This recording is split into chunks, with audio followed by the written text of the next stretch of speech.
Cal, as we look back at 2021, I mean, just a record year, no matter how you measured it. And, all sectors participated. And as we always talk about, healthcare is one of the top 2 or 3 sectors year in, year out. What did you see in healthcare?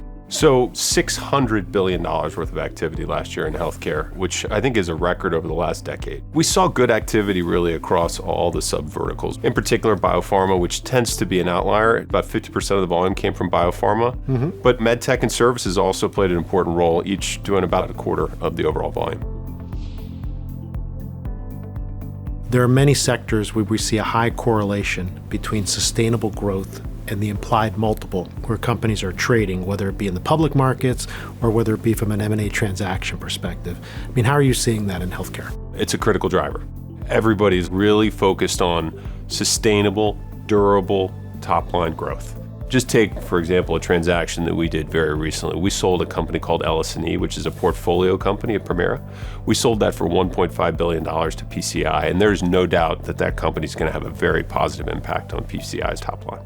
Other factors, scale, that's an obvious one, geographic expansion. I know a number of our clients overall, not just in healthcare, have probably slowed down from a cross-border perspective, just given the limitations in terms of travel and the like. Yeah, in 2021, despite, all the issues associated with COVID and the inability to do the diligence that you would typically like to do, we saw quite a bit of cross-border activity. Fascinating to have sold a company like Futana, which is a truly global business. Yeah. As we look into 22, do I see a slowdown? Yeah, I probably would say that there's going to be a pretty significant slowdown, especially given what we're seeing geopolitically right now.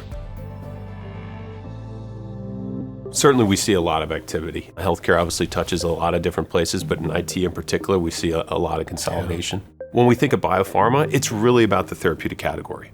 So we think oncology is going to continue to be a very active space. We think immunology is going to be a space that large cap companies pay a large attention to. And then you think about medtech, orthopedics, a market that's waned just given COVID. We think that could be an area that people really turn to and think about. The last couple of years have produced probably some of the most extraordinary innovations in the healthcare field, especially with the developments around the COVID vaccine and the use of the mRNA technology with that. What kind of innovations are you anticipating going forward, or what are clients thinking about? Everybody's always looking, as you know, for disruptive technologies. If you think about what's happening in AI and machine learning drug discovery, that's a really exciting place to be. You think about, wearables, you think about digital therapeutics. I mean, these are areas that are really emerging as key areas from a licensing perspective today, but could be a place where people are really focused from an M&A perspective tomorrow and down the road.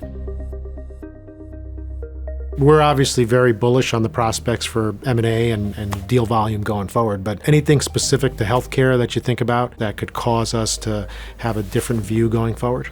As we look back over the last 5 years, valuations have been creeping higher and higher and really peaked about 6 months ago. Yeah. I think if valuations get back to those levels, it's going to be really difficult to transact. In addition to that, extended volatility, that can play a major role. It's really hard to find a meeting point between buyers and sellers.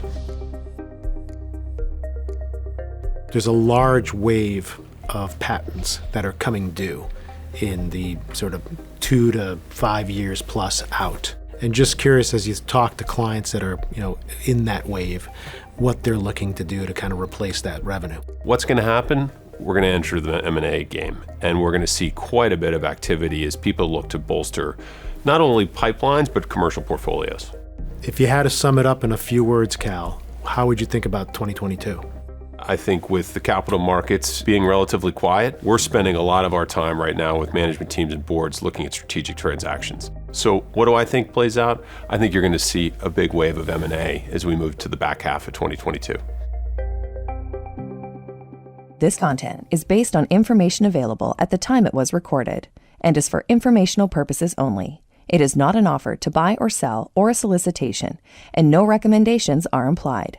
It is outside the scope of this communication to consider whether it is suitable for you and your financial objectives.